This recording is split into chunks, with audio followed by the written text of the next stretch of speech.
कहानी में आप सभी का स्वागत है। मेरा नाम रानी है और मैं हिमाचल प्रदेश में रहती हूँ। मेरी उम्र 30 साल है। मेरा रंग दूध की तरह गोरा, चाल तथा एक मस्त घर की औरत हूँ। जैसी भी आप सभी जानते होंगे कि भारत में हिमाचल प्रदेश की लड़कियाँ कितनी सुंदर होती हैं, ठीक उसी तरह मैं भी काफ़ी आकर्षित हूँ। 2012 में मेरी शादी हुई, मगर परिवार में काफ़ी दिक्कत के कारण 2014 में ही मेरा तलाक हो गया। अब मैं अपनी माँ के में रहती हूँ। मैं अपने माता पिता की 8वीं संतान हूँ। जब मैं छोटी थी तभी मेरी माँ का निधन हो गया और 2016 में मेरे पापा भी गुजर गए। अब मैं अकेली भी। पापा का एक गेस्ट हाउस था। उनके जाने के बाद अब मैं ही उसे मेरी आजीविका का एकमात्र साधन है। जैसा कि आप लोगों को पता ही होगा कि ठंड के मौसम में हिमाचल प्रदेश में देश विदेश से लाखों पर्यटक आते हैं। तो क्या खाक का बिजनेस यहाँ बहुत अच्छा चलता है ना। छोटे बड़े सही होटल हैं, मगर कई लोग अपने घर के कुछ हिस्से में अपना छोटा सा गेस्ट हाउस बना कर रखते हैं। ठीक उसी प्रकार हमारे यहाँ भी है। आगे की तरफ हमने किया था उसी 4 कमरे बना रखे हैं और पीछे हमारा घर है जहाँ मैं रहती हूँ। काम करने के लिए मैंने जो नौकर रखे हुए हैं, जो देखा उसका सारा काम तथा की देखभाल करते हैं। दोस्तों, शादी से पहले मैंने कभी किसी के साथ शारीरिक संबंध नहीं बनाया था। शादी होने के 1 साल तक मैंने अपने पति के साथ शारीरिक संबंध बनाया। उसके बाद पारिवारिक विवाद के चलते मैं अपने पापा के यहाँ आ गई और मेरा तलाक हो गया। तलाक होने के बाद मुझे शारीरिक संबंध बनाने की बहुत ज़्यादा अच्छा होती थी। जैसे जैसे जवानी बढ़ रही थी वैसे वैसे वासना की भूख बढ़ती जा रही थी। फिर मेरी जिंदगी में एक दोस्त बना जो कि मुझसे 18 साल बड़ा था। उनके साथ मैंने अपने शरीर के अंदर बढ़ रही वासना की भूख को शांत किया। वह मुझे प्यार के खेल में हर तरह से संतुष्ट कर देता था। वह मेरे घर के पास ही रहती थी। एक ये से मिलने में आसानी होती थी और हम दोनों आए दिन मिलते थे। मेरी जिंदगी में सबसे ज़्यादा उन्होंने ही मेरे साथ जिंदगी का मजा दिया था। जिसके बाद वह दूसरे शहर में जा चुके थे। उनके साथ मेरा कोई संपर्क नहीं है। उनके अलावा मैंने अपने यहाँ आज जयपुर के एक पर्यटक के साथ भी एक रात गुजारी है। मगर मेरी जिंदगी की एक ऐसी घटना है कि शायद मैं अपनी जिंदगी में कभी नहीं भुला सकती। ये बात ताज़ा ही है। इस घटना के हर पहलू को आपको बताऊंगी ताकि मेरी जिंदगी की इस घटना की पूरी जानकारी के साथ साथ आप लोगों को मेरी मस्ती करने का पूरा मजा मिले। तो दोस्तों, सर्दी का मौसम शुरू हुआ और हमारे यहाँ बर्फबारी का दौर शुरू होते ही देश विदेश के पर्यटकों का आना शुरू हो गया। हमारे यहाँ के लगभग सभी होटल पूरी तरह से भर चुके थे। मेरा भी गेस्ट हाउस भरा हुआ था। सीजन चलता रहा, कई गेस्ट आते गए और उनका अपने आखिरी दौर में पहुँचने का आना भी कम होना शुरू हो गया था। बर्फबारी बिल्कुल ना के बराबर ही हो रही थी। अब मेरा गेस्ट हाउस भी खाली होता जा रहा था, इसलिए मेरे दोनों नौकरों ने भी छुट्टी दे दी थी। मुझे भी नहीं लग रहा था कि अब कोई आएगा, और अगर आएगा तो इतनी संख्या में तो नहीं आएंगे कि मैं संभाल ना सकूं। 2-3 दिन तो गया था, उस पूरी तरह खाली ही रहा और मैं भी उम्मीद नहीं कर रही थी। मगर एक दिन अचानक शाम को मेरे यहाँ 2 पर्यटक आ गए। मैंने रजिस्टर में उनका नाम दर्ज किया और उनको 2 अलग अलग कमरे दिए। दोनों ही पाठक अफ्रीका से आए हुए थे और 6 दिन के लिए उन्होंने कमरे बुक करवाए। उनमें से एक का नाम था जॉनी तथा दूसरे का नाम था डेविड।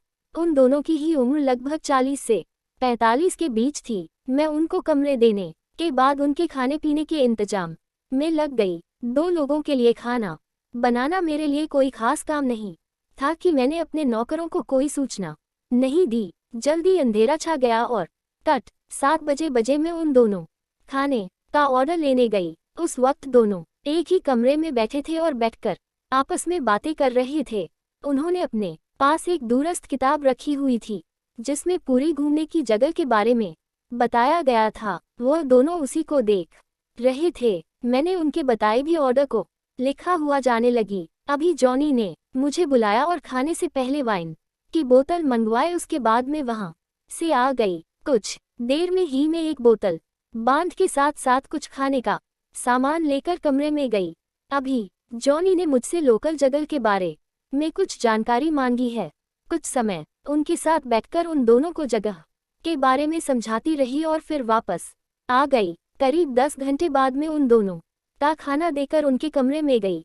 दोनों तब भी एक ही कमरे में ही थे। मैंने खाना टेबल पर रखा, दीवार पर बैन की खाली बोतल रखी। देख मैं समझ गई कि इन दोनों ने सारी पानी पीती है।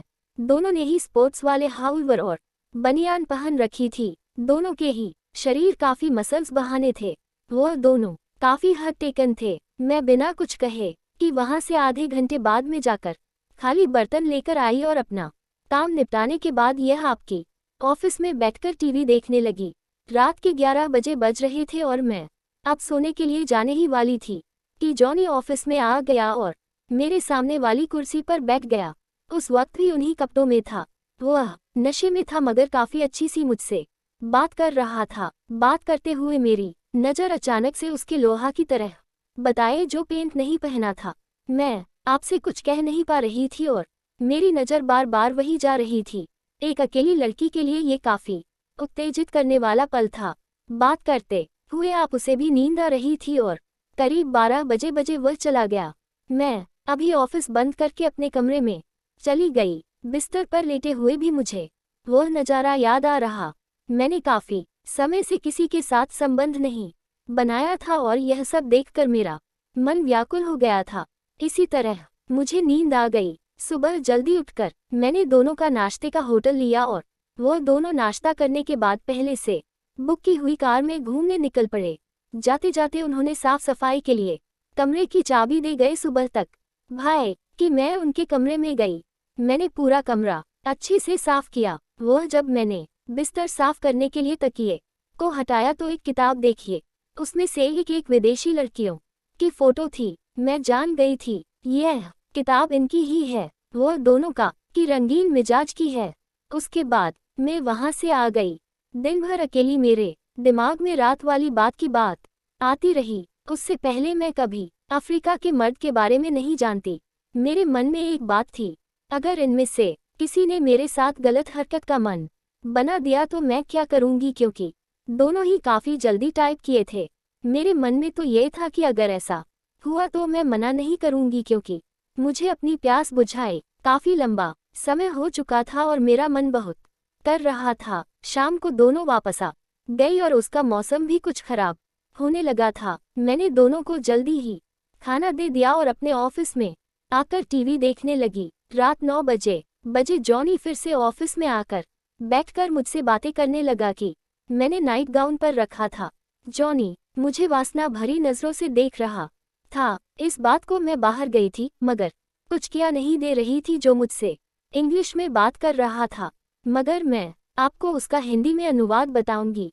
वह मेरे परिवार के बारे में पूछ रहा था पर मैं उसका जो दे रही थी। मैं उस बातें लंबी फूटे पर बैठी हुई थी और वह सिंगल छोटे पर बात करती हुई वह मेरे बगल में आकर बैठ गया और किसी अच्छे दोस्त की तरह बातें करता, मगर उसकी नज़र बार बार मेरे शरीर पर जा रही थी। फिर उसने मेरी सुंदरता की तारीफ करनी शुरू कर दी। उसकी बातें सुनकर मुझे कुछ वक्त भी हो रहा था कि कहीं बेवफा तो नहीं। उसने मेरा एक हाथ अपने हाथ में लेकर मेरी उंगलियों से खेलना शुरू कुछ भी करने की कोशिश करता तो मैं अपने आप को रोक नहीं पाती।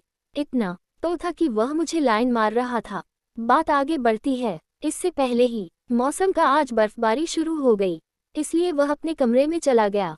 मैं अभी अपने कमरे में सोने चली गई। बड़ी मुश्किल से उस रात मुझे नींद आई, क्योंकि मैं पूरी रात मेरे लिए बहुत मिस कर रही। काफी देर तक मैं जाती रही और जॉनी के साथ हुई बातचीत को याद करती रहेगी। उस रात हमारे यहाँ एक बर्फीला तूफान आया और सुबह तक मौसम और भी ज्यादा खराब हो गया था। सुबह जब मैं उठी तो बाहर चारों तरफ बर्फ की मोटी चादर बिछ गई थी। हालात इतने खराब हो गई थी कि कोई भी कहीं नहीं जा सकता था। बर्फबारी अभी भी लगातार जारी थी। सुबह 8 बजे जॉनी मेरे पास आया और पूछा क्या हम लोग कहीं भी जा सकते हैं या नहीं। मैंने उन्हें कहीं जाने से मना कर दिया क्योंकि मौसम काफी खराब हो गया था। वह दोनों ही बस अपने कमरे में ही पड़े रहे। मैं समय समय पर उनके खाने पीने का इंतजाम करती रही। ठंड काफी बढ़ गई और वह दोनों दिन भर से अपने कमरों में ही रहे। रात में खाना खाने के बाद दोनों अपने कमरे में चले गए।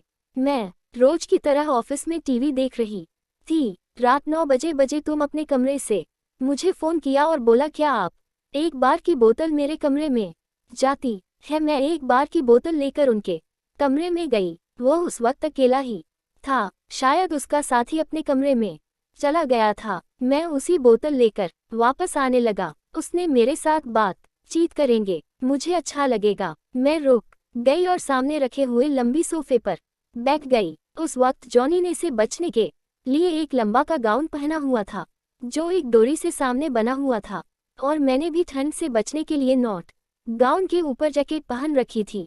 जनता ने मुझसे पूछा, क्या आप ही वाइन का सेवन करना पसंद करती है? मैंने कहा कभी कभी। उसने पूछा, तो क्या आप मेरे पास पीना पसंद करेंगे? मैंने बोला नहीं। आप अभी कहाँ हो? आपके दोस्त ही तो है, उतने का नहीं। वह सोने चला गया, अब नहीं आएगा। फिर उसने 2 गिलास निकाले और मेरे लिए भी बहन बनाई। मैं अकेली और कभी कभी बात किया करती थी। उसने मेरा ग्लास दिया और जाम से जाम टकराने के बाद ही हम दोनों ने अपना गिलास खत्म किया। वह मुझसे लगातार बात करता जा रहा था, मेरे सामने बनाकर बैठा हुआ था। दूसरा क्लास खत्म होने के बाद वह था और मेरे बगल में आकर बैठ गया। उसने फिर दिशा क्लास बनाया और हमने उसे भी खा। मेरी लिमिट पूरी हो चुकी थी और मुझे काफी नाका भी हो गया था।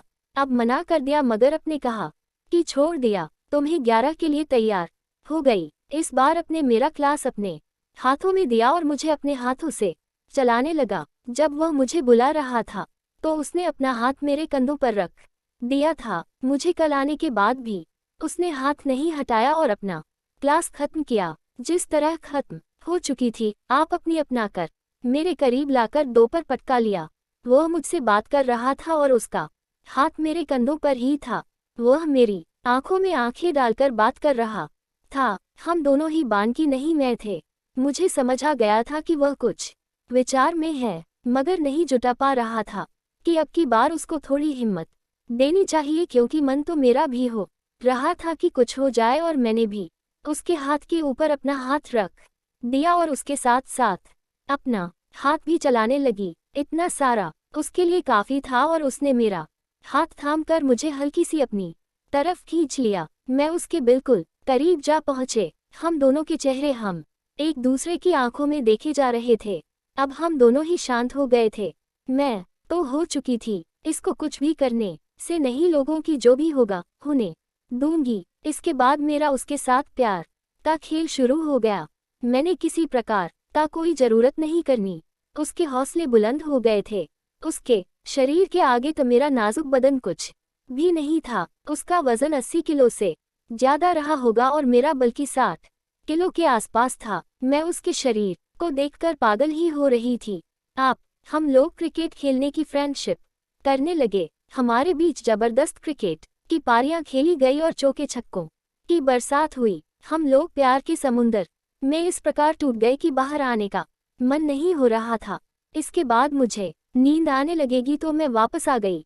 कमरे में आकर चुपचाप हो गई और अगली सुबह 8 बजे ही उठते ही बची रात का आदत मेरे पूरे शरीर को झगड़ा हुआ था। मैं अभी उठी और तैयार होकर उन दोनों के लिए नाश्ते का इंतजाम किया। रोमांचक और मजेदार कहानी आपको कैसी लगी कमेंट करके जरूर बताएं। धन्यवाद दोस्तों।